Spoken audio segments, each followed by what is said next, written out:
Hello everyone and welcome back to Star Citizen Addicts Anonymous, another My 2 Cents video with Nikki Batgirl D'Angelo.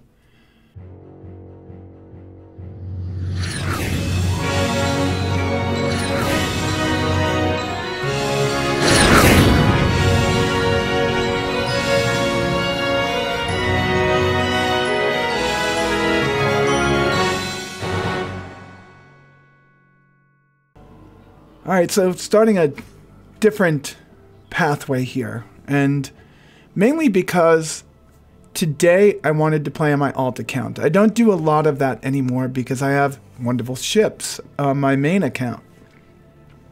So I wanted to put myself into the position of somebody that only has a few ships.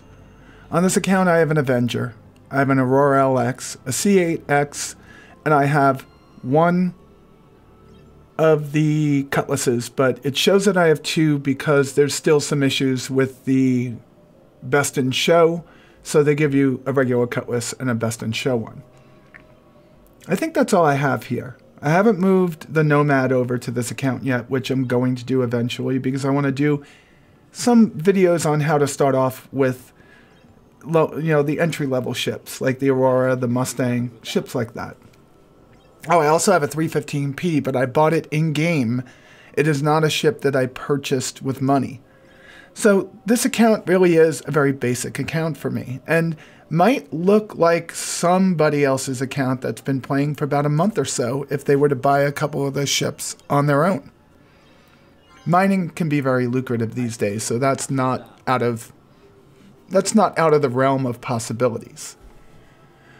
So whenever I jump into the game, I always have to go and figure out, did my armor save? Did the ship's weapons and systems I purchased save? And in this situation, I find out that none of my weapons that I bought for my person, none of my armor, and I had to go through the whole process of getting myself set up again. And I didn't have a lot to work with over here. I just wanted to get in the game. So I did the purple and gold unit with the Mac Flex medium armor.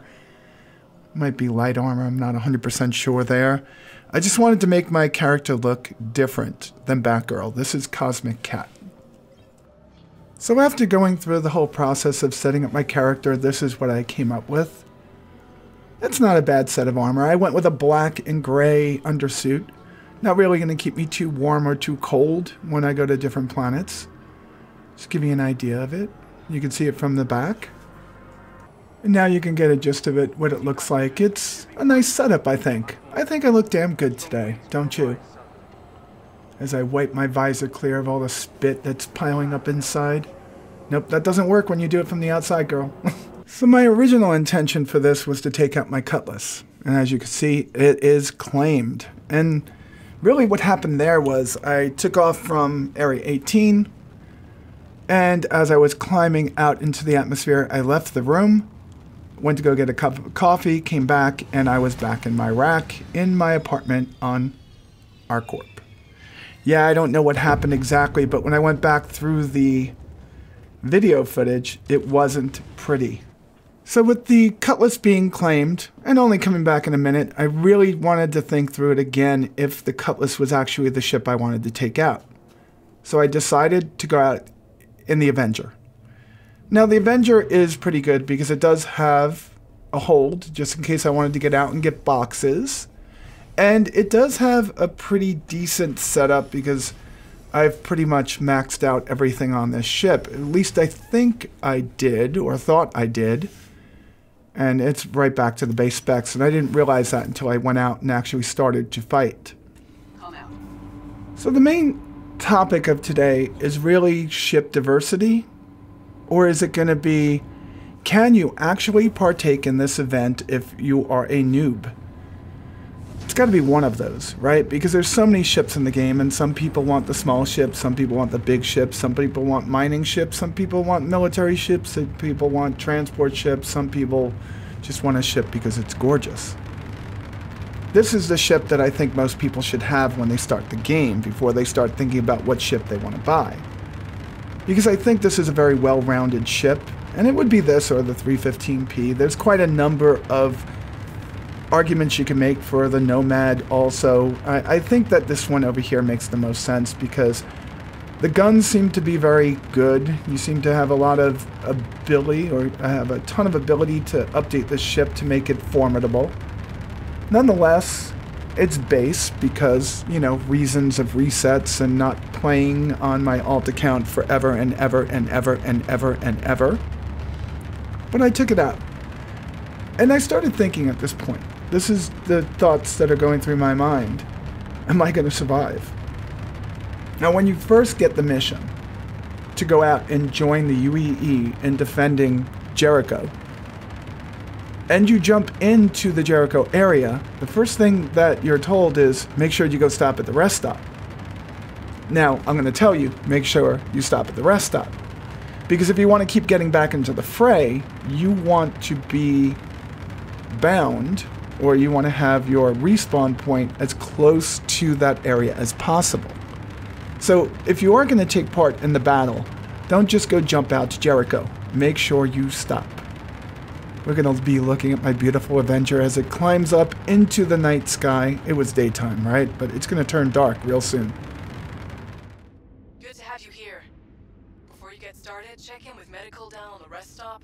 Want to have your information sorted if the worst happens and we need to revive you. Quantum travel complete. I thought it would make a great dramatic effect for you to be able to hear what she said since I just explained it. But what do? I immediately turn my nose towards Jericho and go. Not listening to her at all. And I'm going to give you the long or the short of it. It didn't matter because I was able to survive. I expected to die in this ship. I expected to have a horrible time in this ship. But I didn't. And there's so many things that went right about today's interaction that were different from the previous days. So let's just say one of the things I said yesterday was that it would have been better if they had a ton of fighters that flew in either before or with the Idris. And the previous 4 or 5 interactions that I had literally only had a very, very, very small number of craft that were coming in. In this interaction, today, I was able to attack the Jericho twice. There were a ton of ships that came in. Valkyries, arrows, cutlasses, constellations, they were everywhere. Now, not in this particular battle, but later on as we move on. So the question is, does CIG have this properly mapped out? Is this a good encounter? And I have to think about it because as a DM in Dungeons & Dragons, encounters are one of the most important things that you have to plan in every campaign. Because the encounters have to be believable, be part of the story, and they have to be a challenge, but not so much that somebody feels overwhelmed and that it's not worth it. And they have to offer reward, enough reward. Now that's the holy trinity of being a DM or a GM. So CIG is the DM of this encounter. And they have to offer great reward, which I believe they've nailed it. I get great reward from each one of these encounters I take part in. They have to offer you a big enough challenge. And I think that's something that's going to have to be tuned over time. You're not going to get it right the first time out. You don't want somebody to jump in from halfway across the galaxy. Well, not galaxy in this position, but halfway across the star system, and then immediately get blown up. But you definitely want them to feel like they're truly part of the engagement and their actions matter. And I think they've pretty much gotten that down. The problem is the challenge is probably just a little bit light because there's a lot of overpowered people in the game. And that might not be the case for every single encounter that you're part of.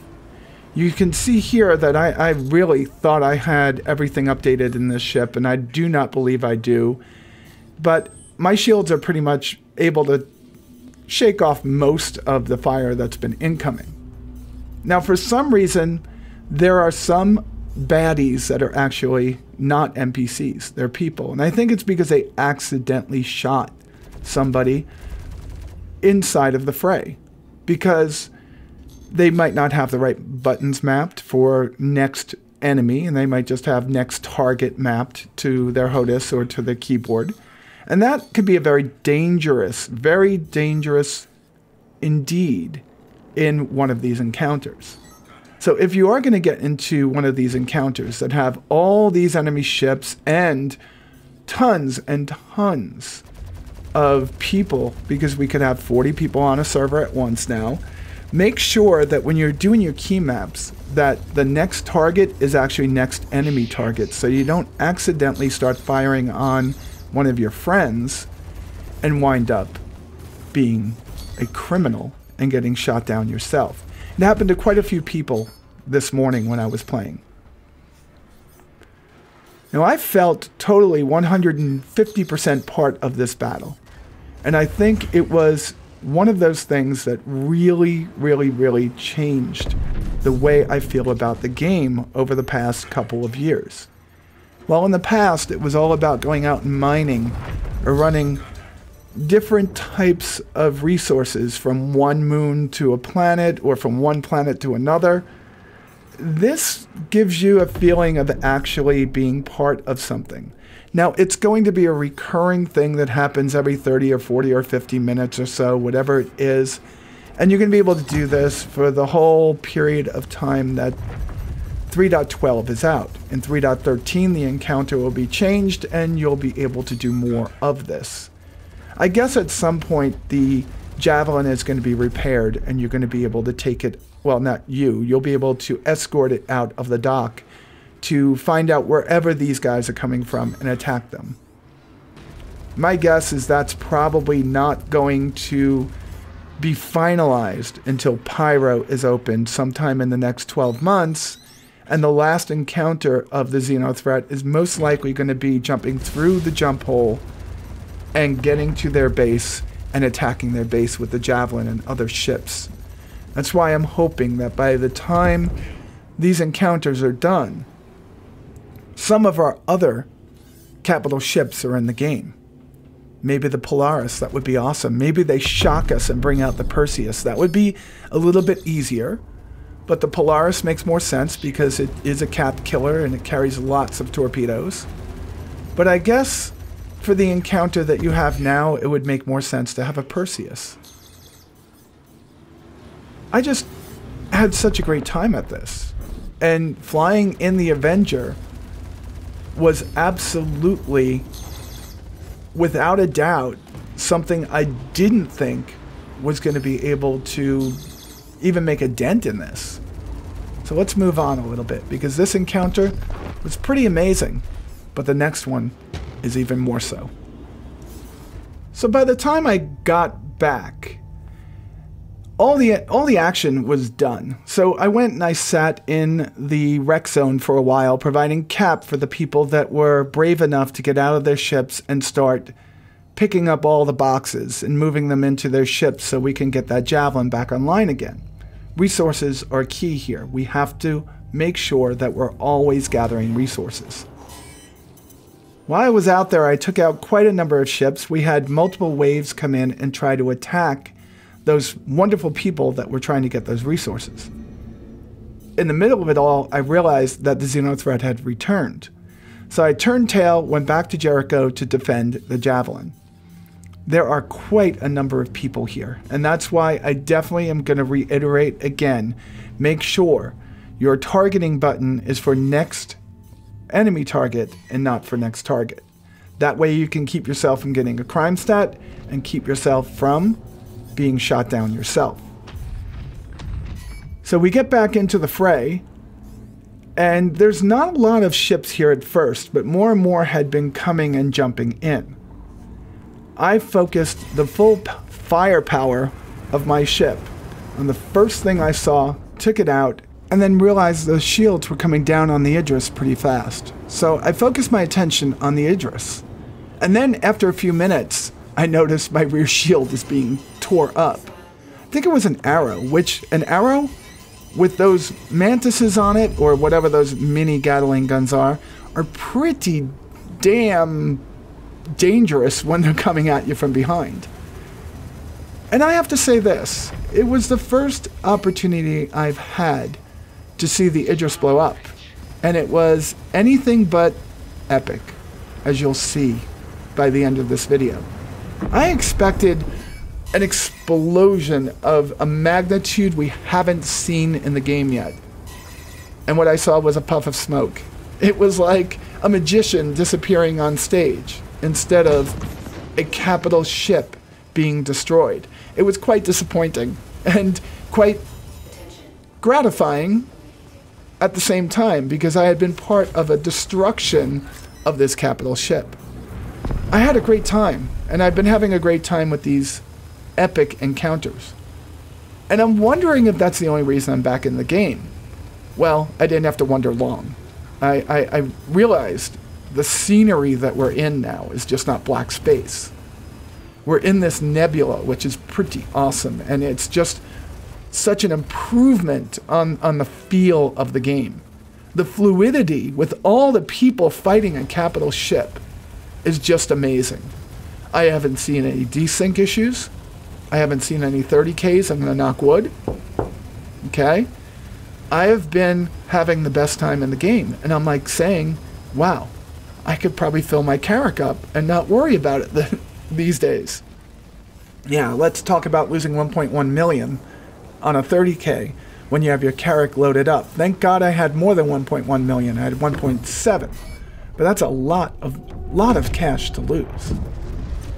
I'm telling you, this game was always like rolling the dice in the past, and it just doesn't seem that way.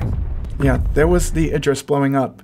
Here's all the amazing credits that you're given for taking part in this encounter. I made over 200K again today. I'm happy. I'm making enough money to start on my way to outfitting all the ships that I own currently, or to save up and buy a better ship. I'm starting to think, after playing yesterday, that I want to have a Vanguard back in my fleet again for actions like this. I feel like that might be the ship to have, but I'm going to have to hold off until the Redeemer comes out, because that baby might be the ship for me. I'm not sure yet, but I have to make my mind up before this is over. The main point of this video is very succinct. It's don't fear taking part in this encounter, even if you're brand new, have never done anything in the game, and have an Aurora. You are going to be helpful. There's enough ships for you to engage and make some money at, and if you're there when that Idris is blown up, you're still going to get credit for turning it away or destroying it. Take part in it, because this is the look of things to come in Star Citizen, and I hope it gets better over time. It's good enough right now to satisfy my curiosity and keep me coming back, but it's also good enough to tie me back into the game. I'm having a great time, folks. I hope you can come and join me. If you want to look me up, Cosmic Cat or Batgirl while in-game, or definitely come back here and watch my videos. So if you like this one, give me a thumbs up. If you don't, please comment below on how I can make it better. If you do subscribe, be sure to click that bell-shaped icon so you get notified of all my future videos. And with that said, you all be safe out there, and I will talk to you soon.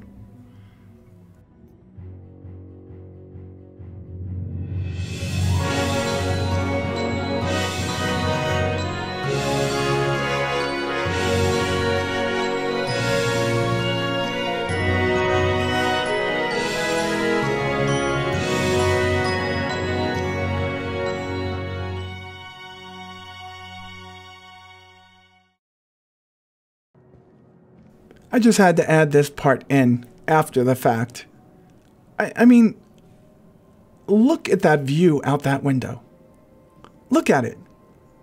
When we started playing Star Citizen for the first time, we didn't have anything like this. And now, oh my God, from the beauty of this station to the vista that's out the window, this game really has it all.